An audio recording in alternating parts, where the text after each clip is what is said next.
Okay, with the completion of the Mark II, although it turned out I did have to make one more change on that, which I'll show at the end of this compilation. Time to move on to the Mark VII Vipers for the diorama, which will represent the CAG and her wingman, Roguewing and Shadowhawk, respectively. These will be going from the 1/72nd scale Viper Mark II kits, also from Moebius. And like the Mark II kit, the piece breakout is very similar to the much larger version. Of course, you do get 2 full Vipers in here, which in this case I'll actually be using both of them. I mean, you got some excellent detail in the engines, landing skids. I won't be using the pilots, but that's because the cockpit tub, unlike the Viper Mark II, does not really have a spot to put the control stick, so I'll just go without. But you know, you've got some really good detail in these parts. And unlike the Viper Mark II, the Mark VII has the reaction thrusters molded into the various pieces.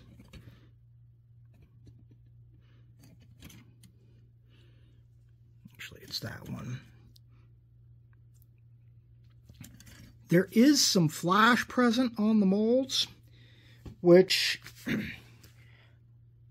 is unfortunate, but isn't too bad as far as getting cleaned up will go.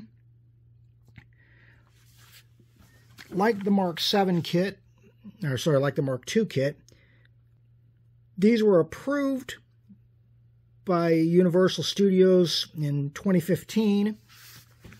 So we are looking at pretty much 10-year-old kits. I'll be using precious few of the stock decals from the Mark VII sheet, as I will focus primarily on using the custom decals I printed up for the Solaria's Sunsword Squadron in Mark VIIs. Fortunately, it should be fairly straightforward to build. Now, the wing insignia, because it'll be a lighter gray, I may wind up using, instead of the white wing insignia here, I may wind up using the yellow wing insignia from the Mark II kit. We'll see how that goes when we get to that stage. But I will go ahead and end the intro now and get started building.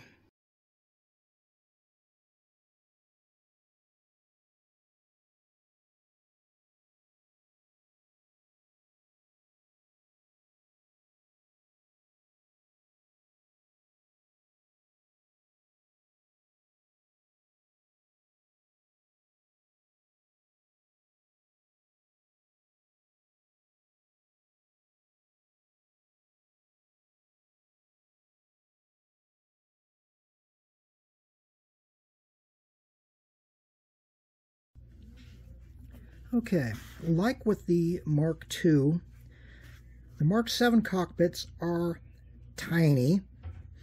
Each one of these squares is right around ½ an inch long. But, as you can see, you've got your sculpted control panels. These are about ready to be inserted into the fuselages. But that's where things sit at the moment.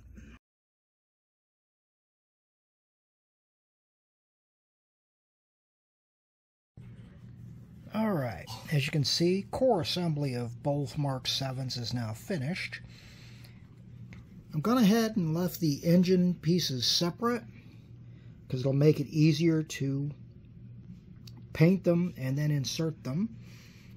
Unlike on the Mark VII, or on the Mark II rather, the Mark VIIs have the RCS thrusters indented in the various parts of the fuselage.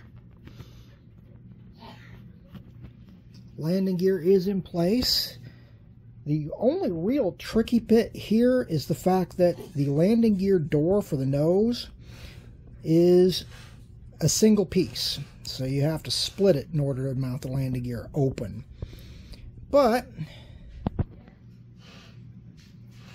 with those where they are now, we are up to painting time.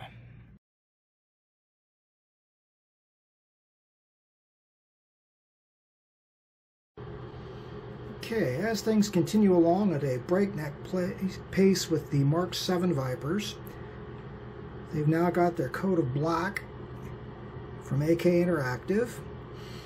Not too worried about getting the interior of the engine bay complete, because that's going to be filled by the engines, which have also gotten a coat of black, but in this case, since I already had them on the turntable, I gave them a coat of Citadel Lead Belcher to finish them off.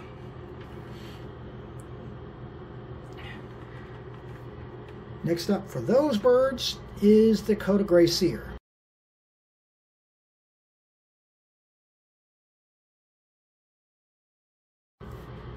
And here we have our two Mark VII Vipers with their coat of Gray Seer. Looks like I may have a seam coming open there. But all in all, these are looking really sharp.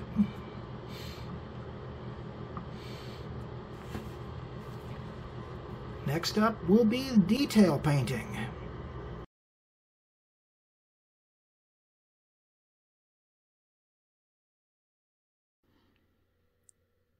Okay, basic detail painting is done on the Mark VIIs. Cockpits were essentially just given a couple of coats of Citadel Nuln Oil. The guns were Vallejo Dark Aluminum and Citadel Nuln Oil. Same with the landing gear. The insides of the landing gear bays just got a coat of Nuln Oil to bring out the detail. And then the engines, now in place, were given a coat of Nuln Oil to bring out the detail after the painting that was done in the last update. All in all, they're looking really good. At this point, it's time to see about getting a coat of sealer on them and getting decals on.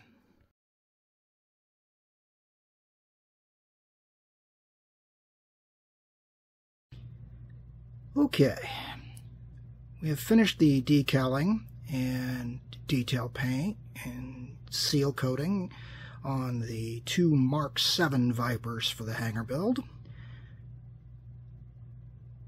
I haven't done any weathering on them, but to be honest, at this scale, I don't want to obscure the detail for when it's in the hangar diorama.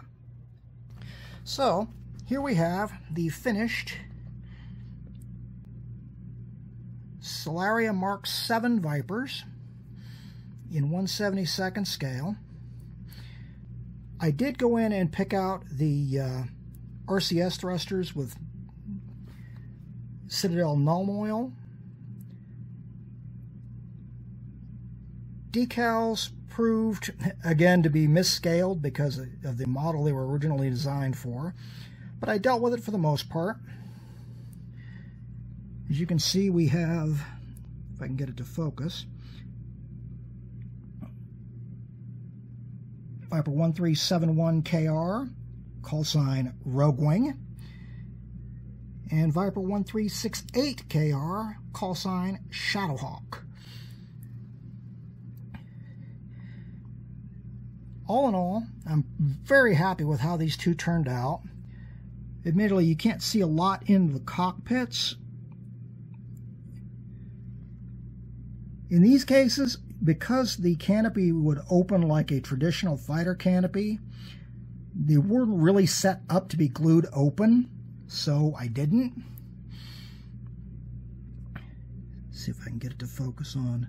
Yeah, there's Shadowhawk again, and Roguewing.